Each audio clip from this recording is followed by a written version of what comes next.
Wow, well done to the Knight Riders. That is as comfortable a win as any team can boast of at the Chepauk. And they, with their record at the Chepauk, be very proud of this one. The highest fourth wicket partnership at this ground ever, courtesy Nitish Rana and Rinku Singh. The story gets better and better, and they are still not out of it. CSK could have confirmed a place in the playoffs and top spot with a win. They've not taken that chance. So we look back at a game of two halves, as MS Dhoni puts it. On Visit Saudi presents ESPN Cricket for T20 Timeout. Not a happy weekend to be at home, to play at home. All the home teams losing, but Dasgupta and Ian Bishop are right at home as we look back at what MS describes. We must start with Dhoni's comments, Deep, in the aftermath of his defeat, saying completely different game in the second innings because of the dew. Does that explain the relative ease of the chase?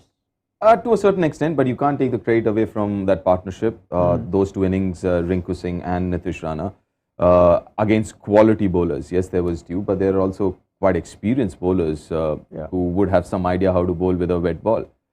So yes, while the dew played its part, but you've got to also give credit to those two.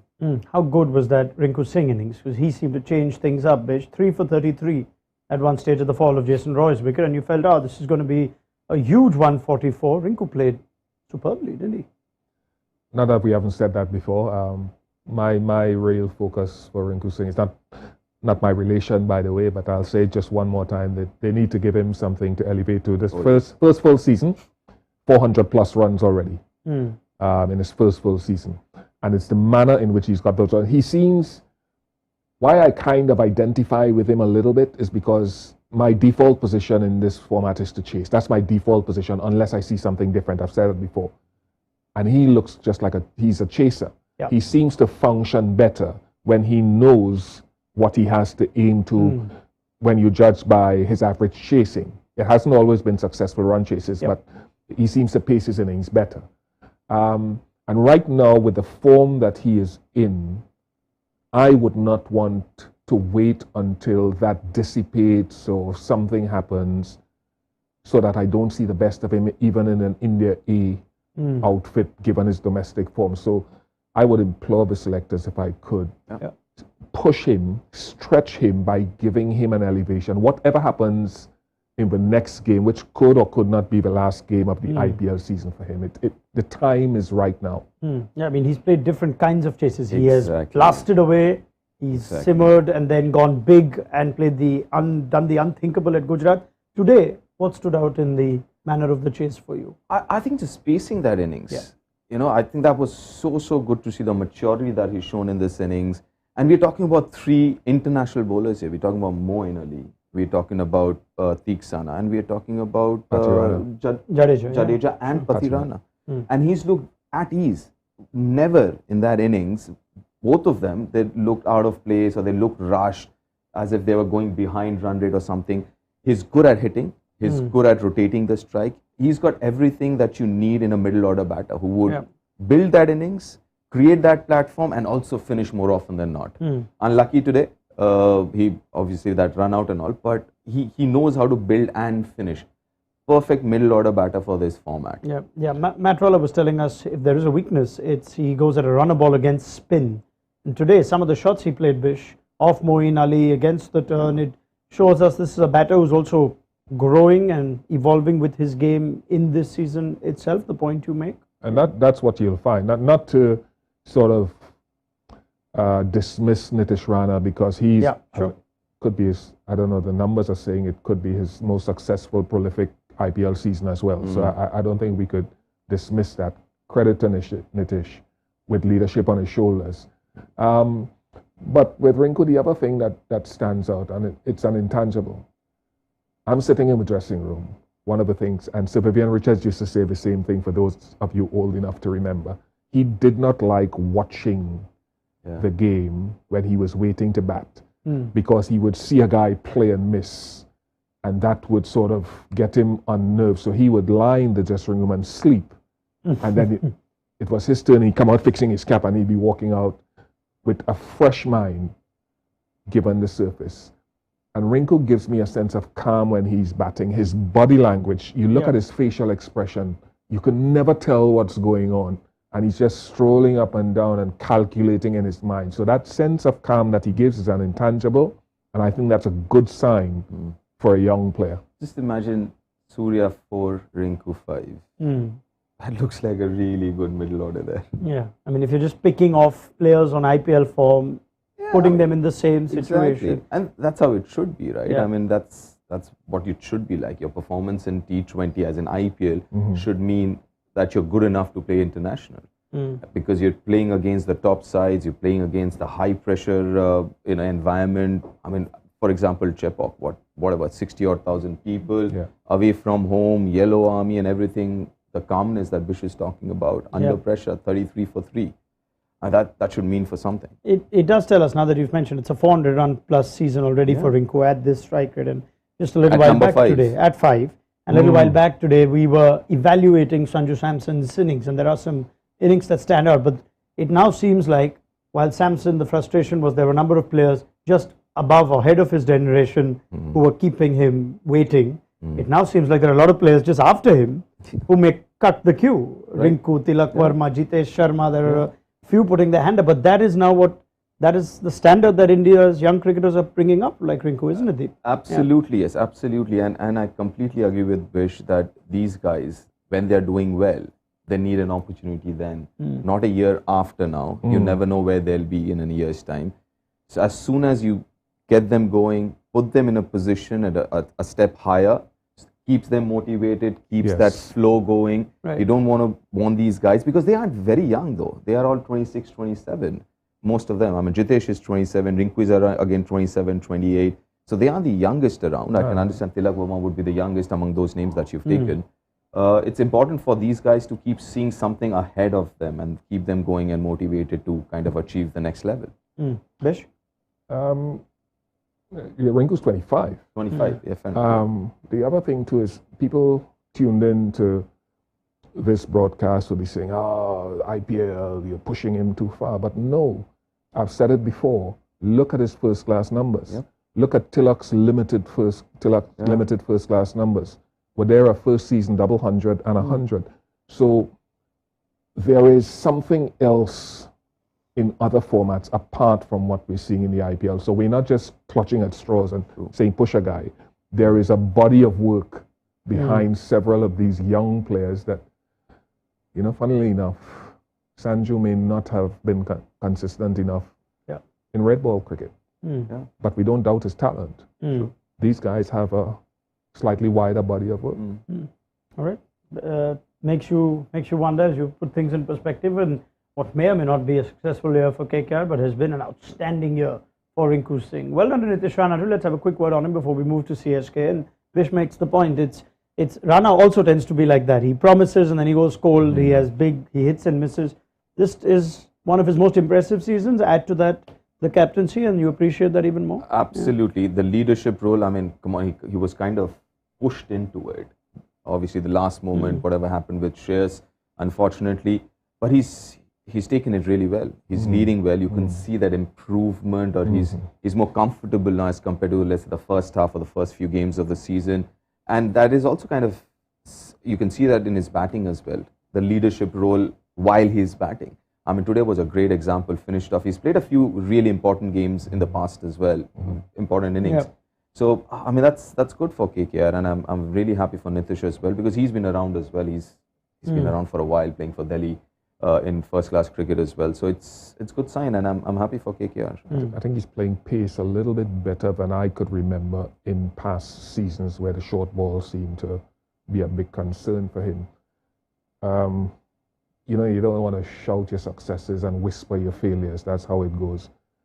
But we talked about KKR being a dangerous team. We're not sure that they'll get to the playoff. That's something that we mentioned. We're not sure they're a playoff team. You beat RCB. You beat GT. You beat RCB again. SRHOK. Punjab Kings. CSK.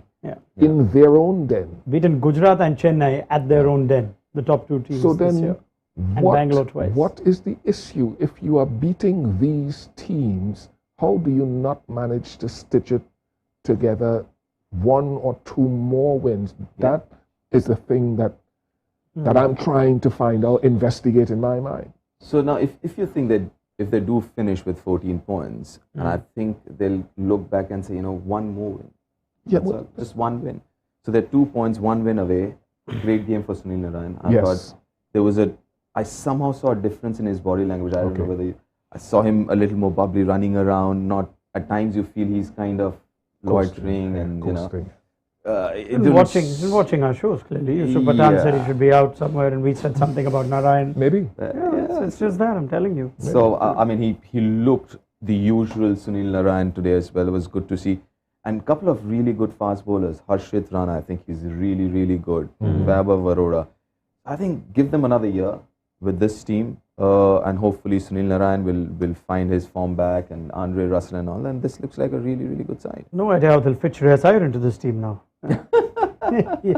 His No, leadership. he'll come and bat at 3 in place of Venkatesh. And he will bring that leadership, that experience leadership. It'll allow them to also play one foreign batter less, perhaps. Yeah. Work around with their combination, play Get better another bowling. overseas, Many things. Right. They've not been able to win 3 on the trot. It's been one of those IPLs where we've seen in their best years Mumbai, Chennai get 4 or 5 wins together. No team has won 4 this year on the trot. I'm just going to quickly scan through that. Everyone's winning as many as 3 and losing. KKR haven't even won more than 2 on the trot. So this win also comes at the back of a number of defeats, which is one of the challenges that I guess teams will have as they look to build. 10-team IPL gives us this, I guess. Lots of cancelling each other out. What it does on the points table is it keeps KKR in it. Now they are at 12. They've got 1 game against Lucknow. And before that, Lucknow will play Mumbai Indians in what is a massive game for the winner, who will pretty much go seal a spot for themselves. That's in Lucknow on Tuesday. And then Lucknow and Kolkata finish proceedings on Saturday. In the meantime, they'll await to see how RCB go this week. They've got the Sunrisers, who are a couple of games. And Gujarat Titans will be pretty happy with Chennai dropping points, because that keeps them very much interested in a top 2 finish as things stand. Otherwise, they'd be competing with Mumbai perhaps. But right now, it looks like the Titans will be pretty happy with that. Let's talk about the Super Kings, shall we? And MS Dhoni doesn't seem too bothered. You could see where they are on the points table, and you understand why. And they backed themselves to win against Delhi Capitals. That's their last game over the weekend. He says there's no way we could have gotten 180 batting first, which is understandable.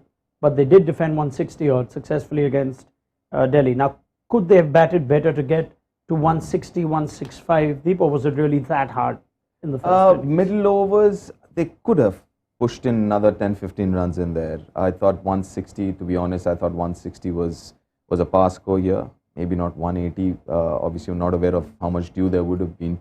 But 160 still, they could have gone that middle phase from 7 to the 15, 16. Look at some of those guys going at run a ball or just about run a ball or less than run a ball, in fact.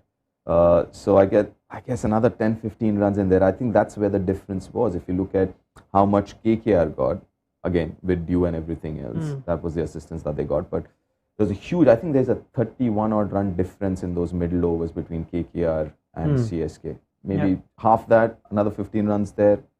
Still game. Yeah, I mean, they could easily play a playoff here, Bish, and they could be encountered with the same. Today they won the toss and batted, but they could very well find themselves batting first and having this disadvantage. We look back at the Jadeja innings. Now, was that an understandable innings given it came after a collapse? But do you still sense that with Dubey going at 140, that Jadeja is a good enough player like Rinku showed in the second innings to take a few more chances and get going at a little more than a run a ball? That could very well have taken them to 160. Yep, I wouldn't sort of deny that point in hindsight. But there are, as Matt I think had pointed out, that sort of permutations as if he took those risks and he got out, what could have happened with Dhoni and Deepak to come in. But with the benefit of hindsight, a few more. Whether it would have made a difference, given the way they chased and given the way they need. Because look, when I saw that pitch there, I thought you'd be hard pressed to get 150 if it played the same way, if it gripped as much. So those are just things of nature that happen in the game that they learn from. And maybe to your point, absolutely right. Jadu may look to push on a little bit next time. Yeah, I mean, you look at Dubey going at the other, and that's a fabulous innings now, the end of the game, Deep, considering how hard it was batting first. Do you sense sometimes that Jadeja has more shots than he often shows us in this format, that he's actually capable of playing a bigger shot sooner, but somehow perhaps either pre-decides this is his template, this is his approach, and he could revisit it? Absolutely, yes. And he also is in that mode where he wants to take it to the last 2 overs and then start playing those big shots. And we've seen that in the last few years. But now with MS in that kind of form, he can afford to do it a little Take that earlier risk. than that. Because I could understand in the last year or two, he was kind of the main finisher, so to say. MS wasn't batting the way he's now. So when MS is in this kind of form, you can afford to go a little harder, a little earlier. Yeah, and again, I mean, Shivam Dube, what a year this has been. Again, the shot selection is a huge difference. Shot selection, batting against fast bowling. He looks like a different player altogether. I guess the other thing is, if CSK are to be presented with this situation in a playoff, is what's their template? And you can almost imagine, in their best years, Faf du Plessis or even Shane Watson or even Ruturaj Gaikwad has batted through, and one guy has to bat through then, and everyone then chips in. Are they missing a slightly more, let's say, old school anchor innings when you come up with this surface from Gaikwad, who's gone off the boil a bit, 15, 20s, 30s, but Gaikwad becomes an important player when you fall 20 short, doesn't he? Yeah, Gaikwad and Conway as And well. Conway, yeah. Because both of them are very similar in nature, how they bat and how they kind of, progress in their innings. So I think both of them, to a certain extent, Gaikwad maybe 4-5, Conway in the last couple. But yeah, I think they'll sort that out because both of them are quality players. They generally are consistent. But again, this next time around, I'm sure they'll look to chase if they win the toss. Yeah. Because due can be quite unpredictable. There'll be days where there'll be due, nights there won't be at some games. So I guess they just got this one wrong, I think. Yeah, fair enough. Devon Conway also doesn't look like he's 100% Vish, and that's a big one if so close to the playoffs. You're hoping for Conway to be fit. Yeah. Who knows what a fit Conway could have possibly done today. We already had the Ben Stokes chat. I think Sanjay Manjrekar made the point earlier that Stokes could very well come into it closer to the playoffs when you have tough surfaces, this kind of situation. Not sure they'll go that way, but they'd want a fully fit Conway, I'm guessing, unless it provokes you to think, am I tempted to play Stokes if I get a surface like this in a big playoff, big player, big match player that he is? Well, I'd be hoping Conway is fit because he's played so many games, he's gotten a feel of the entire IPL and all the pitches around and going well. So that limping, I'm hoping, for his sake, is a temporary thing because Dhoni, I'm not sure how mobile Dhoni is as well. If he has to bat a high number, just saw him walking up to the stumps at different times, and I think you could sense. Yeah, he has trouble with his knees. Yeah, that is a big problem. I saw him walking down the Wankhede a few matches ago, and he could barely walk down the Wankhede steps after the game. The other guy that we could probably look at, if you're talking about that anchor role on a difficult pitch, Rahane has done it in the past. He's playing in a different mode this year, but he could easily switch, revert, and accommodate that position as well. So they've got options. And there are patterns. For example, Rituraj is getting out to spin more often than not. I think 5 times or 6 times he got out to spin. I think right through this season, Ajinkya has only got out to spin. He hasn't got out to pace at all. So, there are patterns. So, if they look back and go to their data and have a look at it, they'll find reasons where they can add another 20-25 runs and get more consistency out of themselves there. All right, fair enough. Well, it doesn't seem like MS is too bothered about it. And Ian Bishop and Deep Dasgupta also agreeing they just got this one wrong. Toss result that MS may revisit in hindsight and perhaps look to chase. Could have been a completely different game. But they have one more opportunity, and I think it's the best opportunity possible to play Delhi in your last game in the league stage, team that's bottom of the points table. That'll be at the Arun Jaitley Stadium on the coming weekend. So they also have some time off now. They've got 5 days off where Conway can heal, MS can heal, everyone can heal, take the trip to Delhi before you'd expect them to be back for the playoffs. It's been an odd weekend. It's been a weekend of results, hasn't it? We thought we'll confirm at least 1 or 2 teams. Yeah. And with the big loss to Rajasthan today, and nobody wants to confirm the playoff spot, it seems. Teams are winning when you least expect them to win, where they least expect them to win. But that's been the great thing about the IPL. All season Rinku doing what he did. Since Rinku did what he did, all the things have become, you can hardly predict, really. And to me, that is brilliant. There are going to be a couple of teams at the end of this, once the playoffs are confirmed, are going to look back again at a game here and a run chase there and a bowling spell there and realize that's all we needed. All we needed. That's hard for me to take. Yeah, well, it's a season of chaos this year in the IPL. It's made for some really good close games. So we're very happy with that. Thank you to Deep Dasgupta as well as Ian Bishop. Plenty more coming from them as we approach now the final week of the league stage of the IPL. We continue our coverage with Gujarat Titans travelling to Sunrisers Hyderabad. Gee, they've had a couple of results not go their way. Gujarat on Friday night in Mumbai, Hyderabad yesterday against Lucknow. So don't assume anything as those two teams come together at the Rajiv Gandhi Stadium. We'll build up to that on Visit Saudi presents ESPN Cricket for T20 Time out 7 o'clock Monday evening. And do check out the mobile app. You want to keep looking at scenarios, pending games and whatnot. As while I mention all this to you, I'm sure there'll be something written from the Chepauk too, where the Super Kings are having a little lap of honor, thanking their home fans. This is their last league game at home for the season, but I'm sure they're going to be back. MS Dhoni's knocking a few tennis balls up there as well. So they're made of gold now. Those will be worth a fortune in a few days. All right, we leave it there. Thank you very much, Bish and Deep. And thank you all. We'll see you tomorrow. Good night.